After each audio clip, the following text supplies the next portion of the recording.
तुम्हें बरसाना वासी को लेने भेजा। कहाँ हो? क्षमा कीजिए महाराज, किंतु वहां कारागार में कोई नहीं था। असंभव। कंस के कारागार से बच निकलना असंभव है। वाह कान्हा, क्या खेल खेला है तुमने मामा जी के साथ। किंतु इस खेल के अंत का समय अब आ गया है था। तो जब तक है तब तक बस आनंद लीजिए।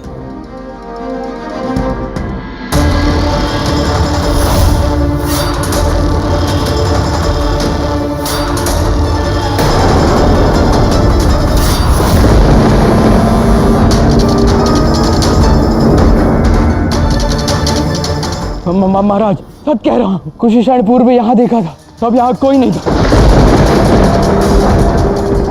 ये अवश्य उस कृष्ण की माया है।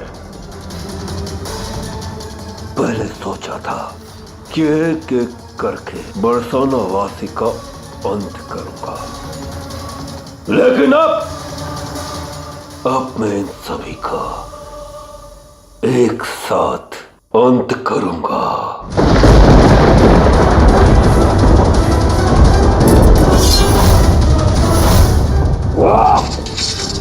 महाराज हमें क्षमा कर दीजिए। महाराज हमें छोड़ दीजिए।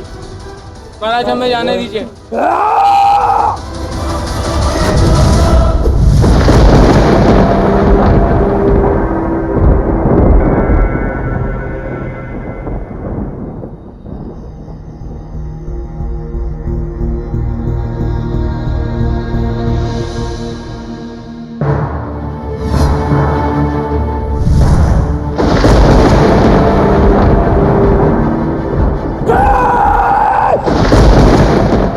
अति उत्तम कान्हा, तुमने तो मामाश्री के अहंकार को चूर चूर कर दिया।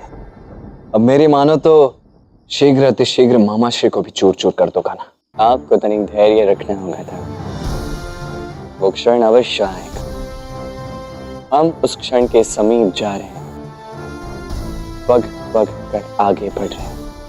किंतु ये समय है मामाश्री को वास्तविक भय से अवगत कराने का। अब मामाश्री को ज्ञात होगा कि भय क्या होता है, और इसके लिए एक छोटी सी माया करने की आवश्यकता है। कैसे उस कृष्ण ने मेरे कारागार में ये माया की? कैसे?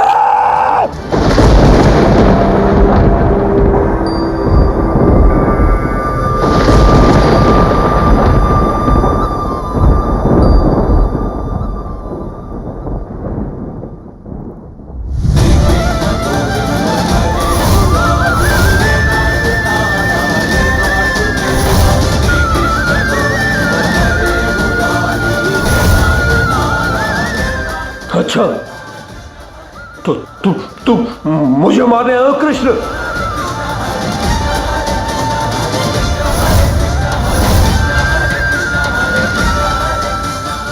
ये क्या कहना, हमारे मामाश्री तो तुम्हारी परछाई देखकर ही भयभीत हो गए, और भाई से देखो कैसे कांप रहे हैं।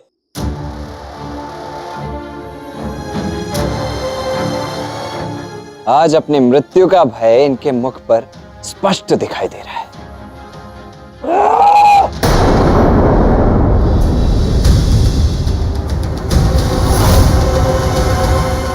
अपने काल को अपने समक्ष देखकर जैसे आतंकित से हो गए हमारे मामाश्री, जो कि आवश्यक है था। जो मामाश्री निर्दोष बरसाना वालों का शीश काटने के लिए चले थे, उन्हें भी अनुभव करवाना आवश्यक है कि वो भी नश्वर है।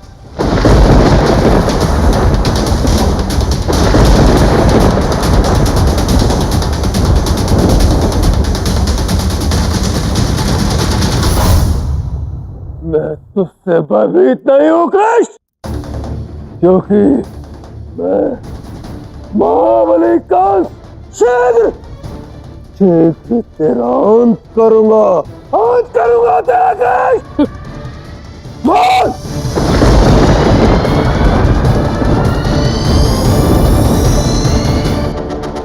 बहुत हंसी आ रही है तुम दोनों को। जब किसी की मृत्यु समीप होती है ना, तो उस व्यक्ति को उसका काल दिखने लगता है। तुम्हें मेरा पुत्र दिख रहा है, अर्थात तुम्हारा अंत समीप है।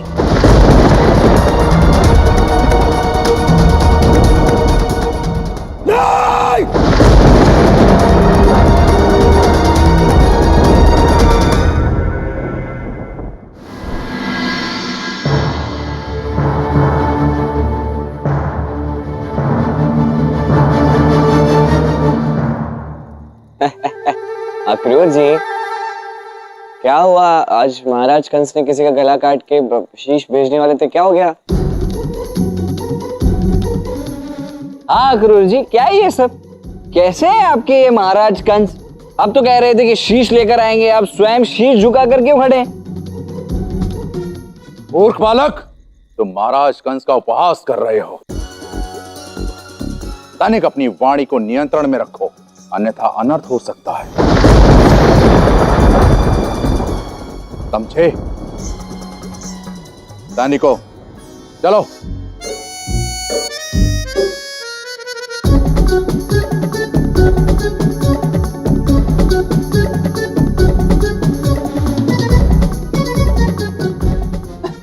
बलराम, ये तुम क्या कर रहे हो?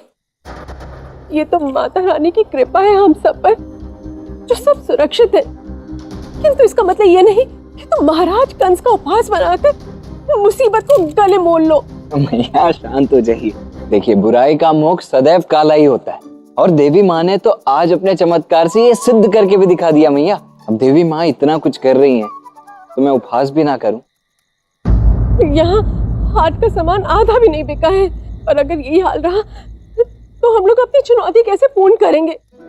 और अगर 9 दिन यही सब चलता रहा तो महाराज कंस का प्रकोप हम पर काल बनकर बरसेगा। और तुम्हें उपहास सूझ रहा है। माता रानी हर वक्त तो हमारी मदद नहीं करेगी ना, हमें खुद भी तो कुछ कर्म करने हैं कि नहीं?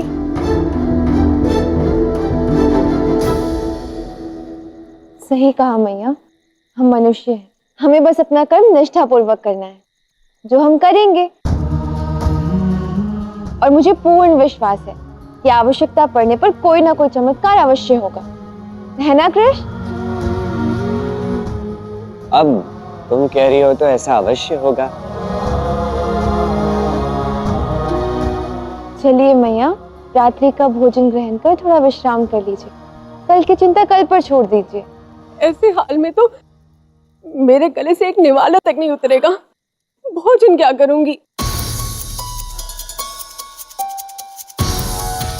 हाँ राधा, चिंतन के कारण हमारी भूख ही नहीं रही। ऐसे संकट के समय में हम भोजन कैसे कर सकते हैं? नहीं करना कोई भोजन। मैया सुनिए तो। कान्हा, मैया तो बहुत अधिक भावुक हो रही हैं, और भावुक होकर वो तो कुछ खाएंगी ही नहीं।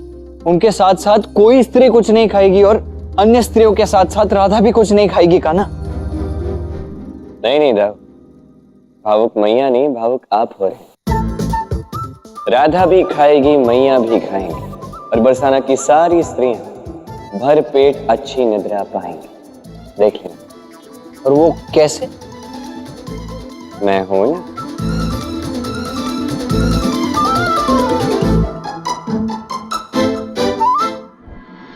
यशोदा मैया तो कुछ सुनने को सच्ची ही नहीं। अब उन्हें भूखे पेट सोने भी तो नहीं दे सकती ना, क्या करूं? आज हमारे महाराज का घोर अपमान हुआ है।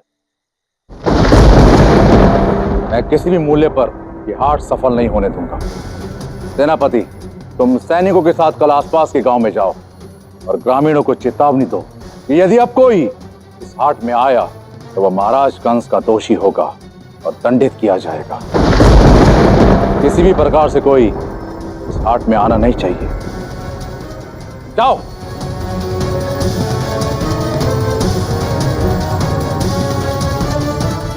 ये क्या?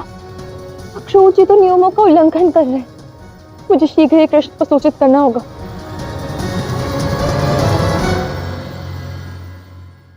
हे वृक्षदेव, कृपा करके मुझे एक फल प्रदान करो। मेरी राधे भूखी है।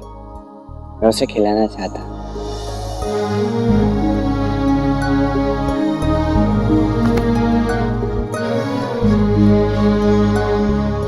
धन्यवाद। क्या हुआ? ये क्या कृष्ण, वृक्ष ने तो तुम्हें सच में फल दे दिया। हाँ तो तुम्हें नहीं क्या? वृक्षों में भी प्राण होते हैं। पता है, किंतु आज तक तो मैंने केवल वृक्ष से तोड़कर फल खाए हैं, कभी मांग कर नहीं देखा। मुझे नहीं पता था कि वृक्ष से मांगने पर भी फल मिल जाते हैं। इसमें क्या है? प्रेम से मांगो तो संसार में हर एक वस्तु मिल जाती है राधा। अच्छा कृष्ण, सुनो ना, मैंने देखा कि अक्रूर जी ने आसपास के सभी गांव में सैनिक भेजे हैं ताकि अन्य गांव वाले हमारे हाट में ना आ पाए। कल की चिंता कल पर छोड़ दो राधा। अभी तुम्हें भूख लगी है ना, खा लो, खा लो, ये फल खा लो। किंतु कृष्ण, वहाँ यशोदा मैया और अन्य सभी स्त्रियां चिंता के कारण कुछ खा ही नहीं रही हैं, और तुम मुझे कह रहे हो कि मैं खा लूं। भला मैं कैसे खा सकती हूँ कृष्ण? तुम प्रकृति हो राधा, तुम खा लोगी तो सभी का पेट भर जाएगा।